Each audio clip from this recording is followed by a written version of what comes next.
Apa kaitan seorang pemain Ecuador bernama Byron Castillo dengan nasib 7 pemain warisan Malaysia? Dan kenapa keputusan dalam kes beliau boleh jadi kunci untuk Malaysia menang rayuan terhadap FIFA? Ini bukan sekadar isu dokumen. Ini soal kedaulatan, keadilan dan hak untuk mempertahankan warna jersey negara. Mari kita bongkar semuanya.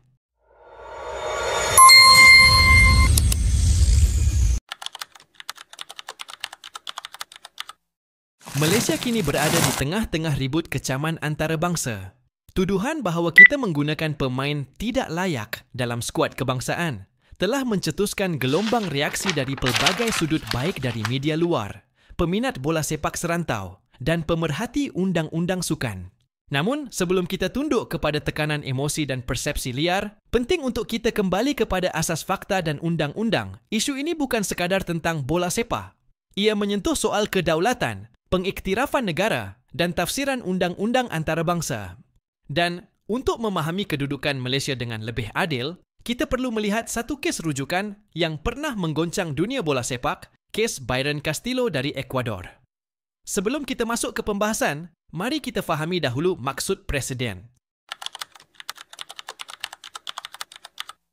Preseden ialah keputusan atau tindakan undang-undang yang telah dibuat dalam kes terdahulu dan dijadikan rujukan dalam kes-kes yang serupa pada masa akan datang.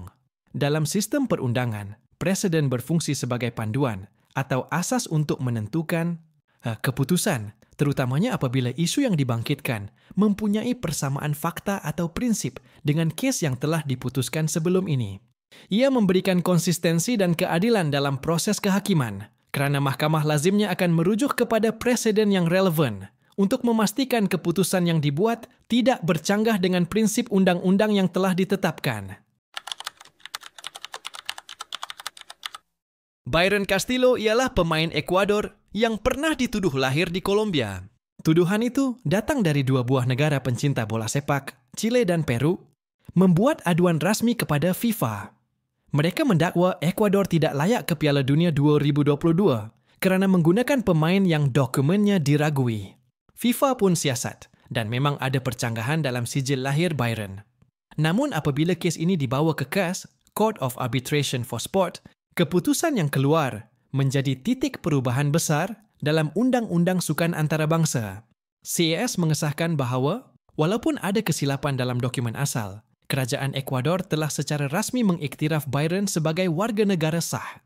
Dia memiliki pasport Ecuador yang sah dan telah melalui proses pengiktirafan rasmi. Panel KS membuat keputusan yang menjadi preseden penting. Selagi Kerajaan Ecuador mengiktiraf dia sebagai warga negara, maka dia layak mewakili Ecuador. FIFA tidak berhak mempertikaikan keputusan kerajaan itu. Keputusan itu menyelamatkan Ecuador daripada disingkirkan. Byron Castillo kekal sah sebagai pemain kebangsaan. Dan Ecuador terus mara ke Piala Dunia. Ini bukan sekadar kemenangan teknikal. Ia adalah pengiktirafan bahawa kedaulatan negara dalam menentukan kewarganegaraan tidak boleh diganggu oleh mana-mana badan sukan, termasuk FIFA. Kini, Malaysia berdepan situasi yang hampir serupa. 7 pemain warisan negara, iaitu Gabriel Felipe Arrocha, Facundo Garces, Rodrigo Holgado, Imanol Machuca, João Figueiredo, John Irazabal dan Hector Hevel, telah digantung oleh FIFA selama 12 bulan. Tuduhan yang dikenakan ialah pemalsuan dokumen warisan, khususnya berkaitan sijil lahir nenek moyang yang digunakan untuk menyokong pendaftaran awal mereka sebagai pemain warisan. Namun, perlu difahami bahawa isu ini bukan tentang kewarganegaraan mereka sekarang. Semua 7 pemain telah menerima pengiktirafan rasmi daripada Kerajaan Malaysia. Mereka memiliki MyCAT dan pasport Malaysia yang sah. Mereka bukan pemegang dokumen sementara atau visa khas. Mereka adalah warga negara Malaysia yang sah di sisi undang-undang negara. Jadi, apa sebenarnya yang dipersoalkan oleh FIFA? FIFA mendakwa bahawa dokumen asal yang digunakan semasa proses awal pendaftaran warisan, seperti sijil lahir nenek moyang, tidak sahih atau telah diubah. Ini membawa kepada tuduhan falsification of documents. Namun, FM menegaskan bahawa tuduhan tersebut tidak disertakan dengan bukti kukuh. Malah, proses pengiktirafan warisan telah melalui saluran rasmi kerajaan seperti Jabatan Pendaftaran Negara, JPN, Kementerian Dalam Negeri, KDN dan Jabatan Imigresen. Jika kita rujuk semula kepada kes Byron Castillo, hujah Malaysia menjadi semakin kukuh. CIS telah menetapkan prinsip bahawa selagi kerajaan sesebuah negara mengiktiraf seseorang sebagai warga negara dan individu itu memegang dokumen rasmi yang sah, IC atau pasport, maka FIFA tidak boleh mempertikaikan kelayakan pemain tersebut untuk mewakili negaranya. Ini bermakna, walaupun FIFA boleh mempersoalkan proses awal pendaftaran, mereka tidak boleh menafikan hak seseorang yang telah diiktiraf secara rasmi oleh kerajaan berdaulat. Dalam konteks Malaysia, semua 7 pemain telah melalui proses pengiktirafan yang sah. Mereka bukan sahaja warga negara, malah telah berkhidmat untuk negara dalam perlawanan rasmi. Peraturan FIFA sendiri, khususnya artikel 5 dan 7, menyatakan bahawa kelayakan pemain untuk mewakili sesebuah negara bergantung kepada status kewarganegaraan yang sah.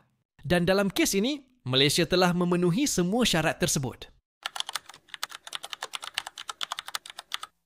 FAM kini sedang dalam proses mengemukakan rayuan kepada FIFA dan CAS. Berdasarkan presiden kes Byron Castillo, Malaysia mempunyai peluang besar untuk menang. Hujah yang boleh dikemukakan termasuk, pertama, semua 7 pemain telah disahkan sebagai warga negara Malaysia oleh agensi rasmi kerajaan. Kedua, proses naturalisasi dan pengiktirafan warisan telah selesai secara sah. Ketiga, FIFA tidak mempunyai kuasa untuk membatalkan kewarganegaraan yang dikeluarkan oleh kerajaan Malaysia. Jika CAS menilai rayuan Malaysia berdasarkan prinsip yang sama seperti dalam kes Ecuador, maka hukuman gantung dan denda yang dikenakan boleh digugurkan. Ini bukan sahaja akan membersihkan nama pemain-pemain terbabit, tetapi juga memulihkan imej bola sepak Malaysia di mata dunia. Malaysia bukan negara yang cuba menipu. Kita tidak pernah menggunakan dokumen palsu untuk memperdaya badan sukan antarabangsa.